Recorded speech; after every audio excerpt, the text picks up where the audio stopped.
Ginobili turned the clock back to 2007 last night, and it started early when he threw down a huge right-handed dunk in the first half, but then he kept it going by hitting a clutch layup late in the fourth before sealing things with a game-ending block on James Harden. Guys, what was the best Manu moment?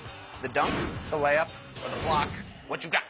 I love the highlight reel stuff. The dunk, I mean, we haven't seen a dunk from Manu for so long, but I have to go with the block shot because of the risk involved in that. Worst case scenario, he fouls James Harden for a three-pointer, sends James Harden to the free throw line, Rockets go on to win.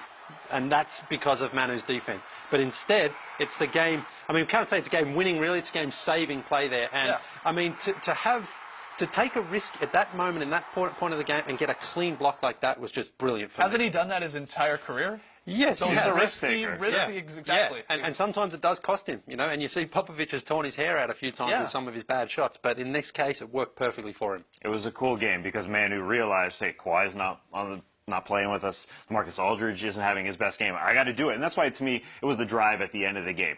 You know, we're in the last minute here. Nothing is happening on the perimeter. We need somebody to drive in. Manu Ginobili, out of nowhere. You know, he only had 12 points. It felt like 45. It really did feel like a ton of points. But for him, 35 seconds left. I've got to make something happen. No TP beside me. There isn't a great ball handler to drive. Things were getting stalled in the Spurs offense as well. It wasn't just the Rockets offense.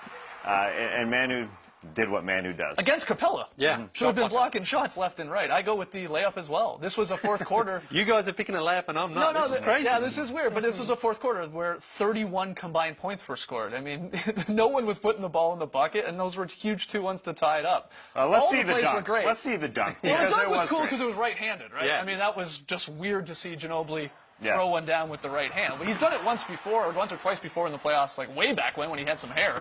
Yeah, he had to adjust. I think he wanted to throw it down with the left, but he saw Ryan Anderson there, so he threw it down with the right. Jonathan Simmons said, I had to go shake his hand. Jonathan Simmons, a high flyer himself.